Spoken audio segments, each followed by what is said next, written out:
Hey, this is Timmara, signing on with some more of Bioshock, probably the final part. Okay, let's hurry up and do this so I can eat.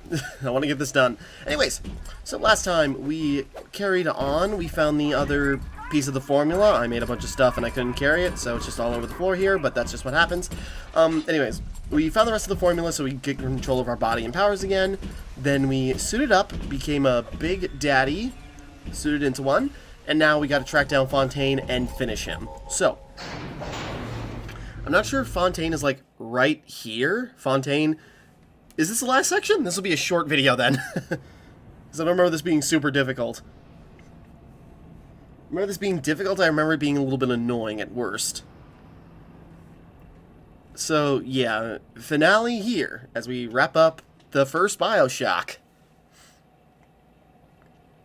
Da-na-na-na-na-na, Fontane.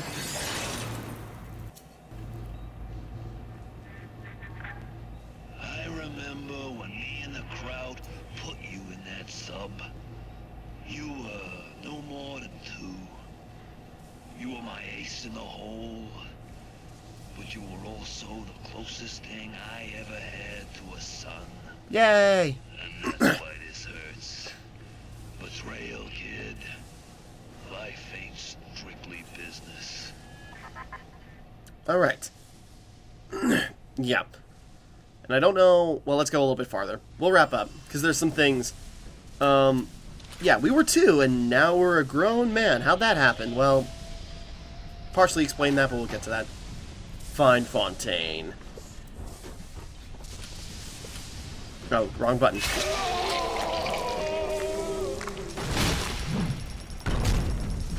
Got a ton of Adam.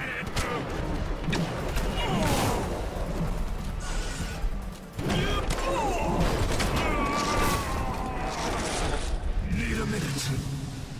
And God, you shouldn't leave yourself open like this.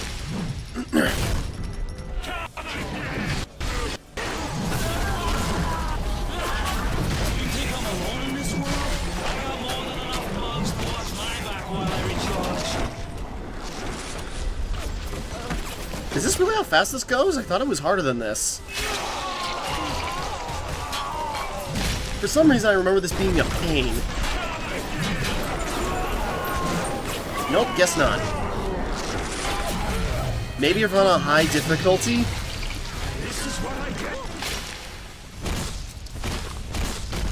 Oh, I should have tacked this on to the last episode. I had you built. I sent you topside. I called you back, showed you what you was capable of. Even that life you thought you had, that was something I dreamed up and had tattooed inside your head. Now, if you don't call that family, I don't know what is. Well, certainly not that.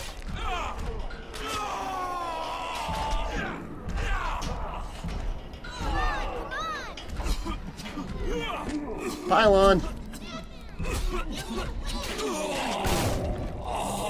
You just got irony.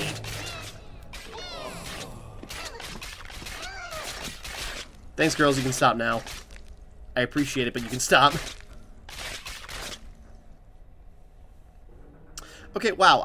I remember that being a lot more annoying. Maybe that was the difficulty I was, or something? I don't know. They offered you this city.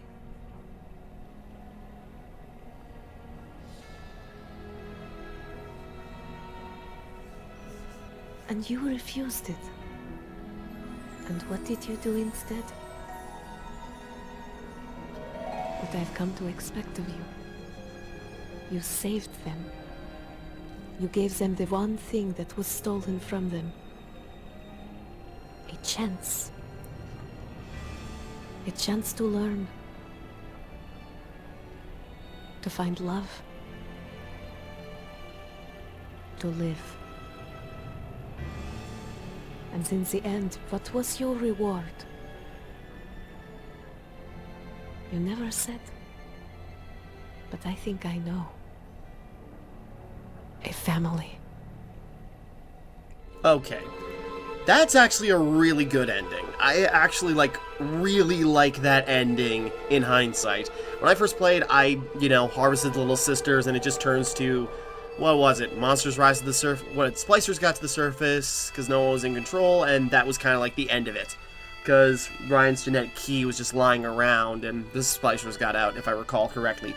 But that is a really good ending because it gives Jack something finally. Everything about his past was fake, and then he made his own future because of the decisions he made. Okay, hold on. Now, little context, because stuff, I didn't even realize this until I did some research, but okay. So, Jack. Who was Jack? He was actually the son of Ryan, and that he was the baby, that Ryan had with, what was it, Jolene? If I remember the name right? The lady we found dead in her bed back at Fort Frolic. And yeah, it was... Yeah, I think I just load back to Fontane. Alright, let's go to the museum. This is a good showcase of stuff. I forgot about this. But anyways, so, yeah, Ryan is your father. Is Jack's father. But because of, because of rapture science, there was like a rapid aging process that he was an experiment of. Orphan Concepts, Guided Tour. I like these. I remember this one, concepts that didn't get into God of War. The first God of War, that was amazing. Anyways, different versions of the Big Daddies. That one's cool. Did they ever use that? I don't think they did. That's cool, though. Like these fish enemies. Gatherer, these, like, slug enemies. Anyways, let me finish my thoughts. So, yeah, you're the son of Ryan, who rapidly aged. You were taken by Fontane, and, eventually you were brought back to Rapture, basically, like, simulated the crash, I think, and brought back to Rapture so you could be mind-controlled by Fontane in order to kill Ryan so Fontane could take over the city. Which, would have been a serious payday for him if it worked. But, through us, and the only choice we get to make, because like Ryan says, a man chooses, a slave obeys. But the only choice we actually get to make as Jack is whether we harvest or rescue the little sisters. Because, we have to follow the game path, because, because our objective markers are all, like, given to us by Atlas, who's always saying, would you kindly? So, that's a whole meta commentary thing, people talk about a lot is, there are no actual choices in Bioshock. Because in order to progress the game, you have to follow orders. And, meta commentary on, linear gaming and everything, which is interesting, but it's still a fun linear game. And the only choice you get to make, actually, is with the little sisters. And like it comes down to, if you save, if you harvest the little sisters, you kill any hope that there is for, anything coming up to, there, you prevent hope from coming out of Rapture, effectively. Pream hand? Okay. Sorry, I want to look at these in more detail and do some reading, but it's like I'm going on my own tangents now. But if you save the little sisters, Jack gets his family, because he has a family he's never had, because Ryan was never going to be a good father, clearly, and Jack implanted memories into him. And even if he hadn't, Fontane ain't much of a dad either. But Jack can finally, create his own family with the little sisters, create memories that were originally put into his mind, and create them for himself. And therefore, and they, little sisters get to live their lives, but they're also always there for Jack, even in his dying moments. Which, that's actually really sweet,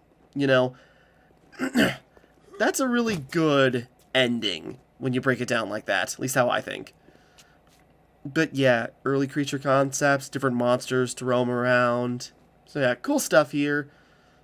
Missing link model.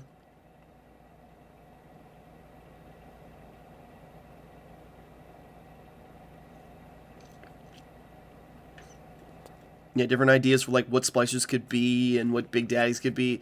Cool stuff. Lots of more, aquatic, themed and bloated creatures that, could have been interesting. That looks like vase. vase from Batman if he was a splicer.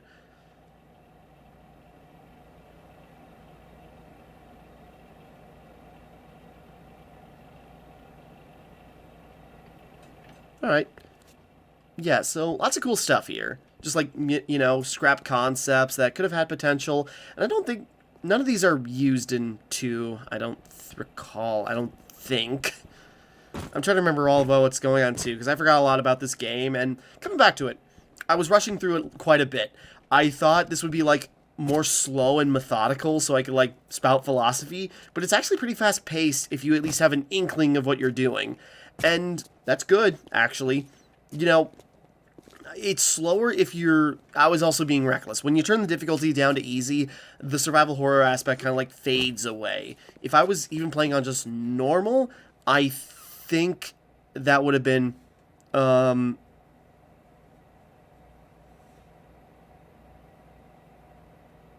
Yeah, okay.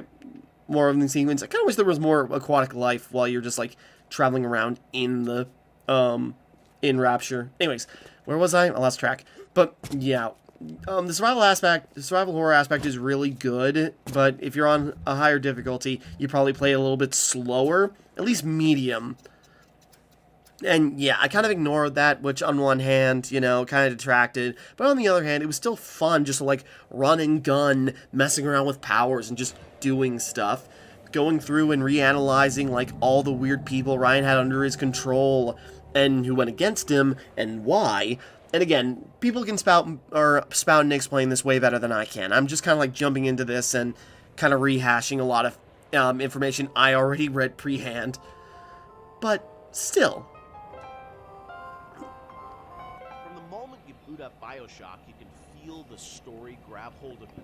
A plane crashes at sea. I'm not going to spend too much more time on this. This will be pretty short. And I got through this game pretty quickly. Like, let's see. Roughly about 7 hours? 7+ hours? Was key to the success of the game and the skillful ramping up of Bioshock's legendary gameplay.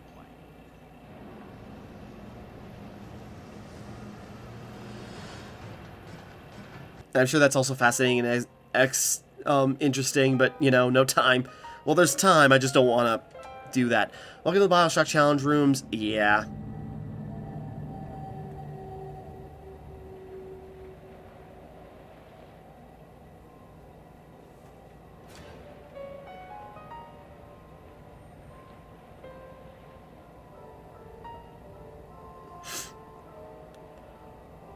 Okay. So yeah, and just like extra things. Were these part of the original game or were they part of the collection? I do not remember. Oh well, it doesn't matter. But yeah, then there's like the challenge rooms, which I'm not going to do. I'm just going to take a look. But yeah, the gameplay is not as... Well, also this is the updated version, so maybe they tweaked a few things. Because I remember the gameplay being a lot more clunky. I remember it being a lot more clunky, like it was a little slower to swap between your plasmids and your weapons, which was kind of like one of the big plus sides of 2, I felt, was the gameplay, because you just had one in each hand at all times. So, you know, you could always have a plasmid ready, you could always had a gun in your hand, and some really good guns in Bioshock 2. So, I always thought the gameplay was better in 2, and that was kind of one of its saving graces. But maybe Bioshock 1 was either not as clunky as I remember it, or maybe they touched some things up in the meantime, you know, between releases and remasterings. If so, you know, fine, I'll take it. I'll take the improvement. You're nothing down here.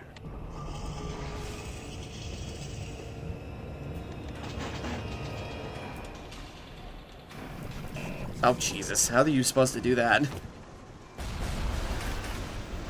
But anyways, yeah. So the gameplay of Bioshock is still really good. It's fun to run and gun a little bit, even though I know that's not the intention. But even if you can, there's a variety in how you can play it. And you can either play it in that slow, methodical way, or you can... Target dummy, okay. You can play it in that slow, methodical way, very, like, first-person Resident Evil and such with special powers. Or you can do it with that more fast-paced, you know, style, and it still plays really well no matter what. So, you know, that's the plus side in all this. Whoops. What is that? And, yeah, and also it's pretty forgiving if long as you keep the Vita Chambers open, but you can shut those off, and, you know, the difficulty can range, but you have to choose if you want it to, you know? So, there's plenty of variety to, like, mix and match game settings and abilities if you want, and, you know, play it at whatever pace. It seems to be very fair. I remember playing on, trying to do the highest difficulty, and... Wait, maybe I have to... Okay, hold on. Again, I'm not going to try to complete this. I'm going to wrap up. It's just giving me time to, like, talk about Bioshock by playing it. But, yeah, it's, interesting stuff.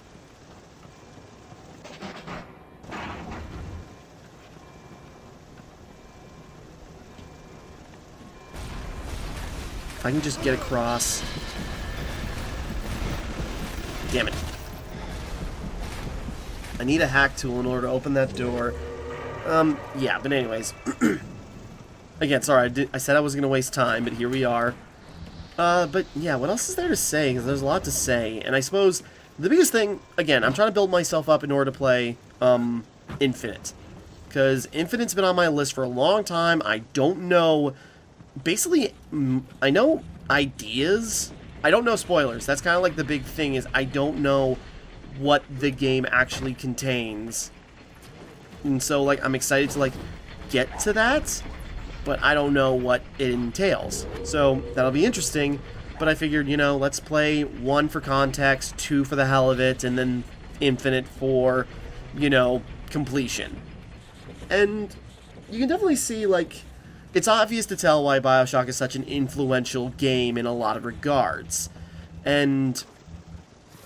you know, why it's kind of surprising that we haven't seen it in a while. You know, we got the remasters and everything, which is fun. You had the collection, which was the first 2, and then you got the remasters, which is this, for, what was, at the time, current gen. But, but we haven't heard of Bioshock in a long time, since Infinite. And considering Infinite is still hailed as, like, one of the best games ever, even kind of overseeding this in many regards, supposedly, we haven't heard from it in a while. And mainly it's because of 2K, and I feel like... yeah. And I feel like mainly why we haven't heard of it in a while is because 2K is... oh yeah, wait, I can cast a dummy. Should have thought of that sooner. But, you know, 2K's dragging their heels, but that's because they've been working on mainly pushing microtransactions and loot boxes in the rest of the game industry.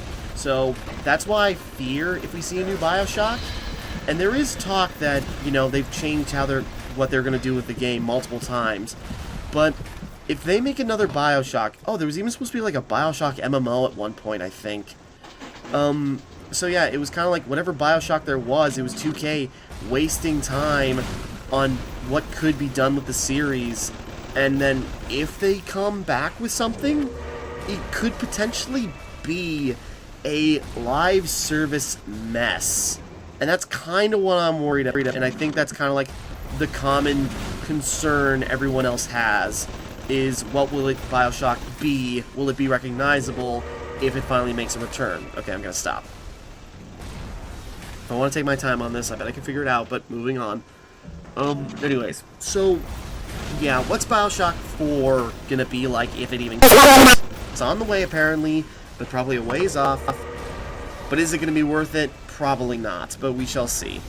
But, anyways, so yeah, Bioshock still holds up really well. I'm happy to have replayed it. I know this was kind of like, a very interesting Let's Play, but I was thinking about scrapping it, but I go like, I'm already this far in, I might as well just stick to it and just like, explain my ideas and like what I think while also like trying to interpret some things. The Bioshock lore goes like deep. Like they've got pages on just Fontane and the aliases he was before he eventually became Fontane to invade Rapture. It's like, wow. Obviously a lot of time was put into this.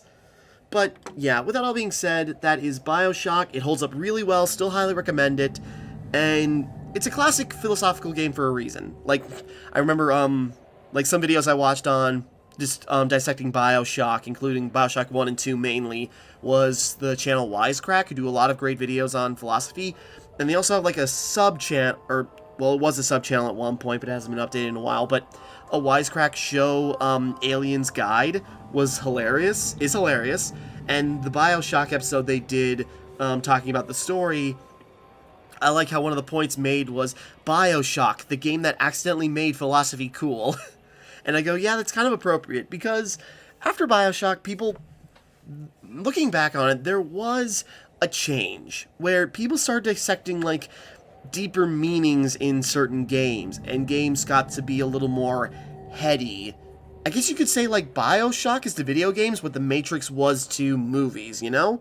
That might be stretching it a little bit, but Matrix could be like The Matrix was a cool action movie back in the day, but could also make you think and be philosophical and be, like, you know, up its own ass at times, admittedly. But Bioshock kind of did that for video games in a different scale, where it opened those ideas of thinking and, at least, maybe not, didn't originate it, but definitely popularized it, I feel.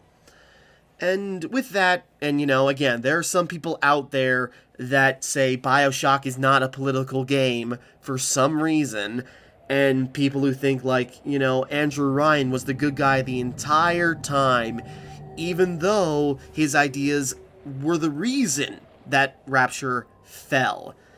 You could say at least he stuck to his principles, he stuck to his guns, because the reason you killed him is because he told you to. Why? So I guess he could go out on his own terms, so Fontane couldn't get the satisfaction of doing it himself. At the very least, if he, you know, executed himself through you, and, you know, by his own blood, at the very least, that's preferable to dying to somebody else and seeing Rapture completely fall.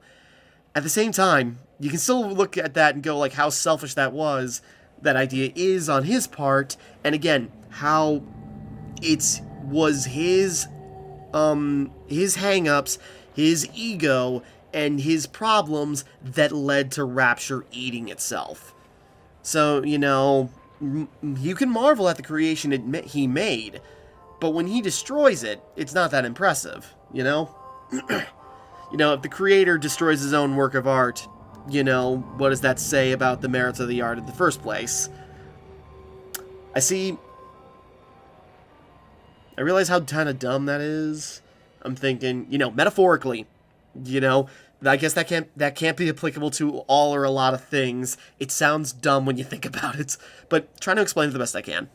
But yeah, Bioshock is a heady game, and it made you, like, look at certain things. And there's certain things I didn't even realize or notice before, and probably more I didn't, because I was trying to rush through the game, and so I missed a lot of audio logs. Some of the audio logs clashed with each other, and, you know, I could have turned them on while I was running. That might have been smart. I should have thought of that. But, yeah, there could have been, you know, just some things, and, like, dissecting the world the first time is very interesting, and I think, you know, replaying it, at least in my instance, it was kind of like a formality at this point. So, you know, I didn't take my time, I didn't take it slow, I didn't, you know, I was trying to search and explore, but I think I could have done a better job at it, and I could have done a better job at researching and explaining the stuff if I was just gonna babble. But, you know, that's how it goes. But yeah, I better wrap up because I'm hungry. Bioshock still holds up really well, highly recommend it, and, you know, if you want to play, like, a classic first-person shooter, this is kind of like, you know, a lot of people point to this for a lot of reasons, because it is still worth the play if you're into that, if you're into the grungy first-person shooter style. It looks really nice, it plays really good, and again, maybe some of that's due mainly to the up-resing, which, you know, not complaining, makes the experience better in my opinion. But, yeah. So, yeah, I'm gonna shut up, I'm gonna eat, and maybe we'll get to Bioshock 2 pretty quickly. We'll see. But with that all being said, thank you for watching, hope you enjoyed, like and subscribe and all that. This is Timmara, signing off, and thank you for watching me play Bioshock.